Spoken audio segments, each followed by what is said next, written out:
નાનો નથી. મારે કંઈક આપણે કહેવાનું નહીં. આપ તમે કહો તમને કોઈ રાજકોટની સંસ્કૃતિના જે મુદ્દે છે એ જોડાયા જ છે. જેમ રાજકોટ સમાજનો પહેલાંથી લડાઈ કરે નારીનું સન્માન એના માટે તો આપણે તો અન્ય સમાજો છે કે નારી સન્માન માટે આપણે શું કરવાનું. બાકી આપણે તો વર્ષોથી આપણા પૂર્વજોએ નારી સન્માન આ બધા રક્ષા માટે પોતાનું બલિદાન આપ્યા. એટલે આપણે અત્યારે કોઈ નથી. આપણે એક જ મુદ્દાનો કાર્યક્રમ હતો. આપણે ત્યારે અમે કીધું કે અમને ભાજપને વાંધો નથી. એક બાજુ સત્ય રાજકોટમાં બધાની વાત છે. સત્ય રાજકોટ તમને આખા હિન્દુસ્તાનો 25 થી 30 કરોડ છે. એક બાજુ ફક્ત રૂપાલાજી છે.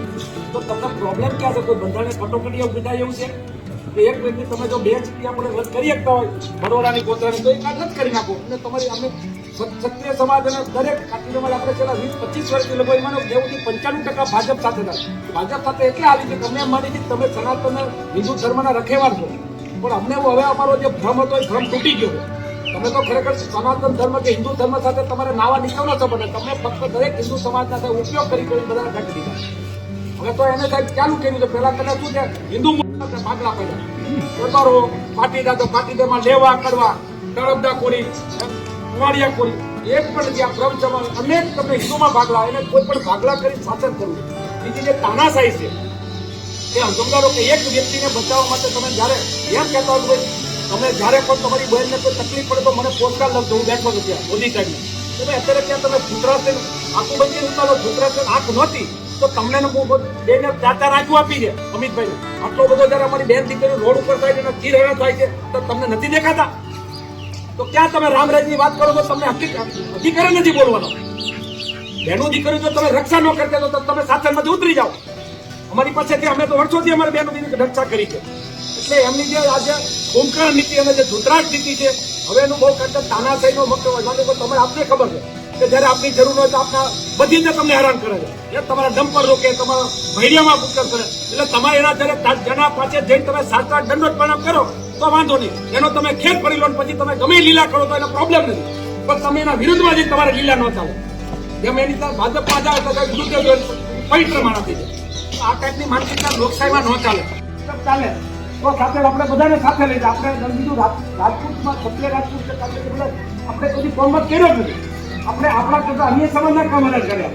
કોઈ પણ હોય આપણે તો આપણને કોઈ પાપ હોય કે આપણે બધું ભૂલી ગયું. કારણ કે આપણું ભીડનો પ્રકાર આપણું હોય છે. તમારો દુશ્મન પણ એટલા તમારી પાસે પગે લાગે ને તમે તમને જતું કરો. તો આ આપણા લોહીના સંસ્કાર. તો તમે અમને હિન્દુ સંસ્કૃતિ હિન્દુ સનાતન ધર્મ અમને શીખવાડો કે અમારી 4 પેઢી ખરા પેઢી 500 વર્ષ ત્યારે અમને પ્રક્રિયા ત્યારે તમે જય શ્રી રામ બોલી શકો. અને જય શ્રી રામ તો પણ અમારે ડાયરેક્ટ બીજી રીતે વાત છે.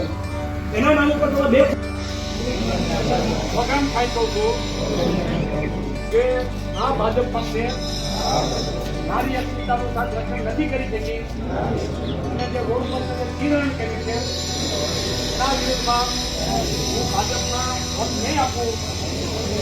એના માટે કોઈ પણ જાતની લોભ લાલચ કોઈ પણ જાતની આકર્ષી કોઈ પણ જાતના ડર વગર ભાજપની વિરુદ્ધમાં જે પણ સક્ષમ પાર્ટી હોય ચાહે કોંગ્રેસ હોય કે આમ આદમી પાર્ટી એને વોટ આપે અને મારું નારી સન્માનનું રક્ષણ કર્યું. ભારત માતા કી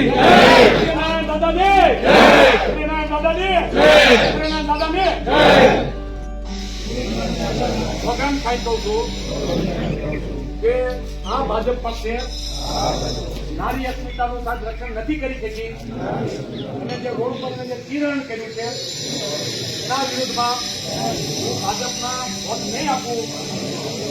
એના માટે કોઈ પણ જાતની લોભ લાલચ કોઈ પણ જાતની આકર્ષી કોઈ પણ જાતના ડર વગર ભાજપની વિરુદ્ધમાં જે પણ સક્ષમ પાર્ટી હોય ચાહે કોંગ્રેસ હોય કે આમ આદમી પાર્ટી એને વોટ આપે અને મારું નારી સન્માનનું રક્ષણ કર્યું. ભારત માતા કી